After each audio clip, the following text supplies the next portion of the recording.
Bonjour et bienvenue dans ce cours. Alors ce matin, nous allons aborder un nouveau chapitre sur l'initiation au condensateur. Ok, alors c'est quoi un condensateur? Donc un condensateur est un ensemble formé de deux conducteurs. Ok, dont les surfaces en regard sont proches l'une de l'autre et séparées par un isolant appelé diélectrique. Ok, ici c'est un condensateur dont les surfaces en regard sont proches l'une de l'autre et séparées par un diélectrique. Donc la forme de condensateur est appelée armature. Donc le condensateur, si les armatures du condensateur est de forme plane, alors le condensateur est appelé condensateur plat. Donc voici comment se présente un condensateur. Ok. Maintenant, il y a aussi la forme de condensateur. Le condensateur peut être cylindrique. Ici, forme d'un condensateur.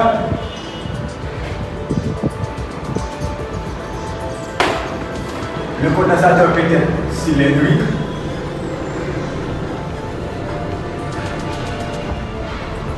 Le condensateur peut être sphérique. Le condensateur peut être plane. Donc, en forme de cylindre avec le condensateur cylindrique, en forme de sphère avec le condensateur sphérique, en forme de plan avec le condensateur plan. Ok.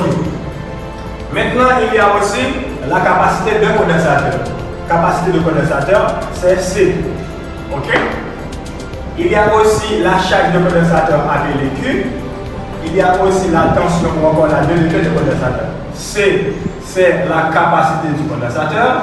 Capacité du condensateur. Ok. Q, c'est la charge ou la quantité d'électricité. La charge d'un condensateur. Et U, c'est la tension ou encore la DDP entre les bornes. La tension ou la DDP entre ces bornes. Ok, donc comment trouver la valeur de C, la valeur de Q et la valeur de P? Donc la charge d'un condensateur ou encore la quantité d'électricité, c'est le produit de la capacité par la tension. Donc la capacité s'exprime en farad, la tension s'exprime en volt et la charge s'exprime en coulomb. Donc la charge s'exprime en coulomb, symbole C. Maintenant, la capacité du condensateur, c'est le rapport ou encore le quotient de la charge par la tension, ou encore le quotient de la charge emmagasinée entre les armatures par la dérivée entre ces bornes. Enfin, la tension, c'est le rapport entre la charge par la capacité. Donc, la charge s'exprime en coulomb, le condensateur s'exprime en farad et ensuite la tension s'exprime en volt. Ok. Maintenant, il y a ce qu'on entend par association des condensateurs. Association des condensateurs. Ok. Généralement, les condensateurs peuvent s'associer de trois façons différentes. Tout d'abord, en série, en parallèle, et troisièmement, en série parallèle. Série parallèle. Donc, le condensateur peut s'associer de trois manières différentes, ou bien de trois façons différentes. En série, appelé encore en cascade. En cascade. En parallèle, appelé encore dérivation ou dérivation. Et série parallèle ou mix, ou groupement mix. Ok. Maintenant, nous allons essayer avec l'association des condensateurs en série.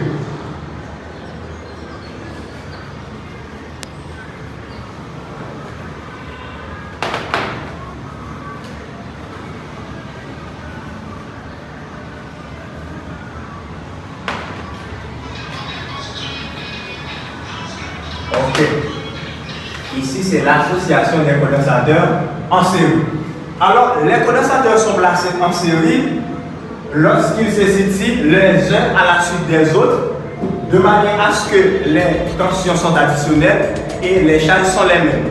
Donc on a ici les condensateurs sont placés en série, c'est-à-dire placés les uns à la suite des autres. Supposons 3 condensateurs placés en série, C1, C2, C3, parcourus par une tension totale U. Ok? Une tension totale U. Maintenant, on sait qu'en série, les tensions sont additionnelles et les charges sont les mêmes, quelles que soient les branches considérées. On a tension totale est égale tension 1 pour le premier condensateur plus tension 2 plus tension 3. Ok. À noter qu'ici, il faut déterminer U1, UD, U3. Comment déterminer, comment trouver U1, UD et U3? Pour trouver U1, UD, U3, on pose Q total est égal, c'est capacité totale multipliée par U total. Alors Q1 est égal, c'est C1 à multiplier par I1, Q2 est égal, C2 à multiplier par I2, Q3 est égal, c'est C3 à multiplier par I3. Ok, on a ici, il faut tirer la valeur de U total.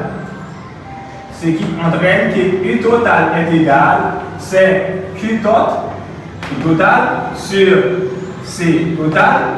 Ici, U1 est égal, cela implique U1 est égal, c'est référence, U1 est égal, c'est Q1 sur C1. UD est égal, c'est Q2 sur C2. Et en fin de compte, U3 est égal, c'est Q3 sur C3. Donc, merci. Nous allons passer dans une autre partie.